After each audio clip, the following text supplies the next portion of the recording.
இஸ்ரோல கேட்ட ஒரு சூப்பரான கொஸ்டின் தான் பார்க்க போறோம். கேண்டிலிவர் பீம் இருக்கு. கேண்டிலிவர் பீம் வந்து லென்த் Lன்னு சொல்லிட்டாங்க. சப்ஜெக்ட் டு பாயிண்ட் வரும். கேண்டிலிவர் பீம்னா எப்படி தெரியும்? நமக்கு ஒரு எண்ட் ஃபிக்ஸ்டு, இன்னொன்று பி. இது வந்து கேப்டன் W வந்து வருதுன்னு சொல்லிட்டாங்க. லோட் ஆக்ட் ஆகுது. மூமெண்ட் ஆஃப் இனர்ஷியா ஐன்னு சொல்லிட்டாங்க. Neutral axis about Young's modulus சின்னு சொல்லிட்டாங்க. மேக்ஸிமம் டிஃப்ளெக்ஷன் எங்க வரும் அப்படின்னு பார்த்தீங்கன்னா, மேக்ஸிமம் டிஃப்ளெக்ஷன் வந்து கரெக்டாக இங்கே தான் வரும். ஸோ ஸ்லோப்பு எங்கே வரும்னா, ஸ்லோப்பு இங்கே தான் வரும். ஸோ ஸ்லோப்புக்கு ஃபார்முலா, ஸ்லோப் வந்து தீட்டான்னு சொல்லுவோம். அது W L² / 2EI சொல்லுவோம். டிஃப்ளெக்ஷன் வந்து W L³ / 3EI. ஸோ இது கேபிட்டல் W போடணும். W L³ / 3EI அப்படி சொல்லலாம். W L³ / 3EI. ஸோ இங்கே L² இருக்கு, இங்கே L² இருக்கு. இது ஒன்று L³ இருக்கும் அப்படின்னு நினைக்கிறேன். ஆனால் இது கேபிட்டல் W அப்படின்னு தான். ஸோ இதுதான் வந்து நம்ம இந்த ஒரு இதுக்கு ஞாபகம் வச்சுக்க வேண்டிய விஷயம். அப்போ ஸ்லோப் வந்து W கேபிட்டல் W, இது L² வரும். இங்கே மேலே 2 இருந்தால் கீழே 2 வரும். டிஃப்ளெக்ஷன் வந்து மேலே 3னா கீழே 3 வரும். L³ / 3EI. ஸோ இது ஈஸியாக ஞாபகம் வச்சுக்கலாம் இந்த ஃபார்முலா.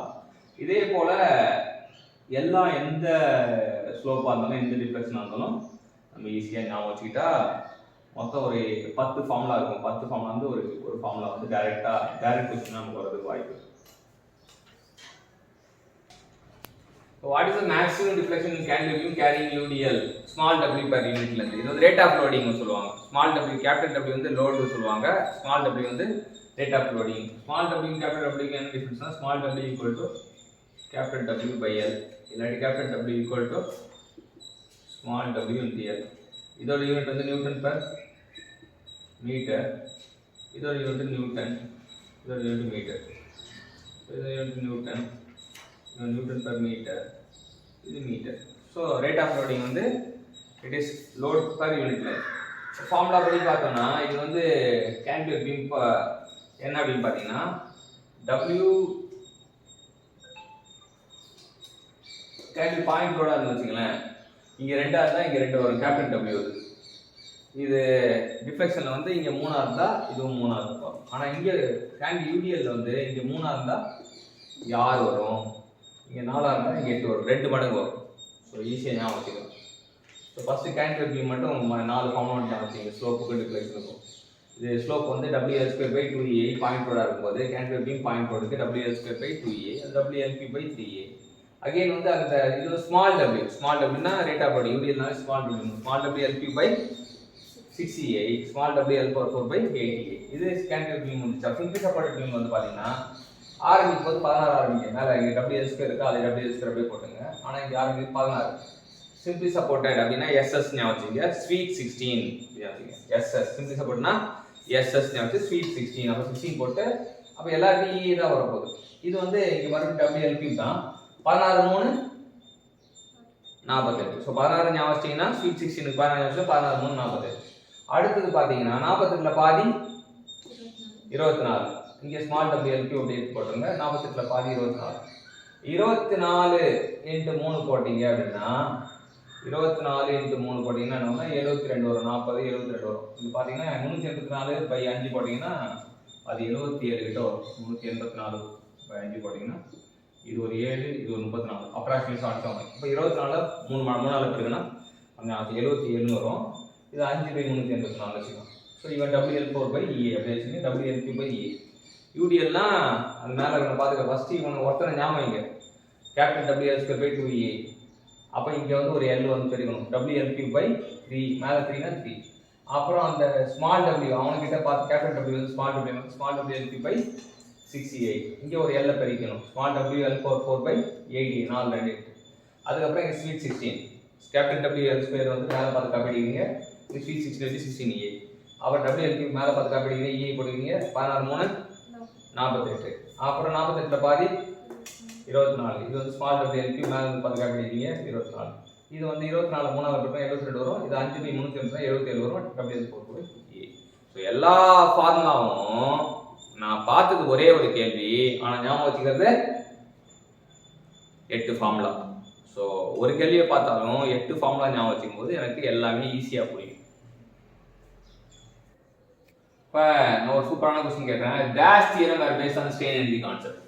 ஸ்ட்ரெயின் எனர்ஜியை பயன்படுத்தி டிஃப்ளெக்ஷனும் ஸ்லோப்பும் கண்டுபிடிக்கிற தியரியை சொன்னவன் யாரு? தியரம் சொன்னோம். ஆய்லரா? சத்தியமா இல்லை. ஆய்லர் வந்து காலம் சம்மந்தப்பட்டவர். ரேங்கைனா? அவரும் கிடையாது, அவரும் காலம் சம்மந்தப்பட்டவர். கார்டனா? அவரும் வந்து காலம் சம்மந்தப்பட்டவர் தான். அப்போ யார் தான் அப்படின்னு பார்த்தீங்கன்னா காஸ்டிகிலியானோ அப்படின்றார். காஸ்டிகிலியானோ தியரம் தான் வந்து எதை பயன்படுத்த காஸ்டிகிலியானோ எதை பயன்படுத்தினாருன்னா அவர் ஸ்ட்ரெயின் எனர்ஜியை பயன்படுத்தினார். ஏன்னா பேர்லேயே உங்களுக்கு இருக்கும். காஸ்டிகிலியானோவில் வந்து பார்த்தீங்கன்னா எஸ் வந்து பெருசாக போட்டுங்க, டீயை வந்து பெருசாக போட்டுங்க. காஸ்டிகிலியானோவில் வந்து எஸ்டி ஸ்ட்ரெயின் எனர்ஜியை பற்றி பேசினாரு அப்படின்னு சொல்லலாம். அவர் என்னதான் அப்படி சொல்லியிருக்காரு அப்படின்னு பார்த்தீங்கன்னா யூனா strain energy due to bending எடுத்துங்க. அதை வந்து ஏ டு பி கண்டுபிடிக்கிறீங்க. M square ds by 2EA வச்சிருக்கீங்க அப்படின்னா ஆஸ் பர் தியரம் வந்து டிஃப்ளெக்ஷன் அப்படின்னா இதை வந்து பார்ஷியல் டிஃபரன்ஷியேஷன் லோட போட்டு பண்ணீங்கன்னா உங்களுக்கு டிஃப்ளெக்ஷன் கிடைக்கும். மூமெண்ட்டை பொறுத்து பண்ணீங்கன்னா உங்களுக்கு ஸ்லோப் கிடைக்கும். டோ யூ பை டோ டபிள்யூ ஈக்குவல் டு டிஃப்ளெக்ஷன், டோ யூ பை டோ எம் ஈக்குவல் டு ஸ்லோப் அப்படின்றார். இப்போ சிம்பிளி சப்போர்ட்டட் பீம் வந்து கேண்டில் பீம் வந்து வித் பாயிண்ட் ரோடு எந்த பாயிண்ட் ரோடு இருந்தால் நம்ம ஆல்ரெடி பார்த்தோம். WL square by 2E slope, WL cube by 3E deflection அப்படி பார்த்தோம். இது ரெண்டுமே ஸ்லோப்பும் டிஃப்ளெக்ஷனும் வந்து இந்த பி பாயிண்ட் தான் கண்டுபிடிப்பாங்க. கேண்டில் பீம் பொறுத்த வரைக்கும் ஸ்லோப்பும் டிஃப்ளெக்ஷனும் we have to calculate that. இது வந்து தீட்டா பி, இது வந்து டெல்டா பி. அதே போல் இவனுக்கும் பார்த்தீங்கன்னா கேண்டில் பீம் கேரிங் யூடிஎல் வந்து இதுவும் தீட்டா பி டெல்டா பி.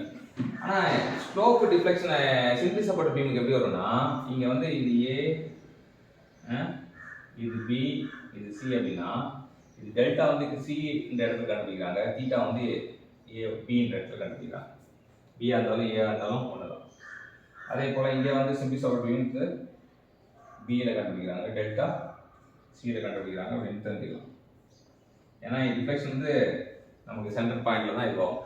இப்போ எண்ட் மூமெண்ட் இது கேண்டில் பீம்னால வந்து இந்த இடம் பாயிண்ட் பின்னு வச்சுங்களேன், தீட்டாவும் பி தான், டெல்டாவும் பி தான். இது என்னன்னு பார்த்தீங்கன்னா எண்ட் மூமெண்ட் வந்து ml/a வரும். மேக்ஸிமம் டிஃப்ளெக்ஷன் வந்து ml ஸ்கொயர் பை 2e ரெண்டுமே ஃப்ரீ எண்ட்ல தான் நடக்கும். இதுவும் தீட்டா பி தான், டெல்டா பி தான். ஏன்னா இந்த பாயிண்ட் பி இது ஏ. ஸோ ஸ்லோப் வந்து WL small WL cube by 24EA, இது small WL4 by 30EA. Moment பார்த்தீங்கன்னா counter clockwise moment, so இது ml/24EA வந்து நமக்கு ஸ்லோப் வந்து பியில் கண்டுபிடிக்கும். ஆனால் டிஃப்ளெக்ஷன் வந்து சி, டிஃப்ளெக்ஷன் வந்து 0 தெரிஞ்சுக்கலாம். அடுத்து சில பெக்குலியரான விஷயத்துக்கு வந்து நம்ம ஸ்லோப் அண்ட் டிஃப்ளெக்ஷன் பார்க்கலாம். இது வந்து property cantilever beam carrying capital W at the center point அப்படின்னு எடுத்துக்கலாம். ஒரு பாயிண்ட் கூட எடுத்துக்கிறோம் அப்படின்னா அதோட ஸ்லோப் வந்து WL ஸ்கொயர் பை 80A அப்படின்னு சொல்லலாம். WL square by 80A. அதுக்கப்புறம் இது பார்த்தீங்கன்னா டிஃப்ளெக்ஷன் பார்த்தீங்கன்னா 5WL கியூப் பை 48A அப்படின்றாங்க. 5WL cube by 48Aன்றாங்க. அதே ஃபிக்ஸ்டு பீம் வந்து பார்த்தீங்கன்னா ஃபிக்ஸ்டு பீம் வந்து கேரிங் பாயிண்ட் லோடிங் இருக்குது. அது வந்து ஸ்லோப் வந்து 0. ஃபிக்ஸ்டு பீமில் ஸ்லோப் எதுவும் இது கிடைக்காது. ஆனால் deflection WL cube by 192A. அடுத்து ஃபிக்ஸ்டு பீம் வந்து இங்கே இருக்குது, இது கேரிங் UDL. இங்கேயும் வந்து ஸ்லோப் 0 தான். ஆனால் இது small W L/4 by 384EA அப்படின்னு சொல்லுவாங்க டிஃப்ளெக்ஷன். இதுமாதிரி ஸ்மால் W வந்துன்னா டிஃப்ளெக்ஷனில் L/4 வந்துடணும் அப்படின்றது தெரிஞ்சுக்கலாம். அப்புறம் இது வந்து ரெண்டு சிம்பிளி சப்போர்ட்டட் பீம் வந்து ரெண்டு பக்கம் எண்ட் மூமெண்ட் கொடுத்தா ஸ்லோப் வந்து ml/2A, டிஃப்ளெக்ஷன் வந்து ml ஸ்கொயர் பை 80A அப்படின்னு எடுத்துக்கலாம். அதுக்கப்புறம் நெக்ஸ்ட் நம்ம தெரிஞ்சுக்க வேண்டியது வந்து இந்த விஷயம் இன்ஜிடு இதில் இருந்தால் ஸ்லோப் மட்டும் தான் வரும், ml/3 டிஃப்ளெக்ஷன் வராது அப்படின்னு தெரிஞ்சு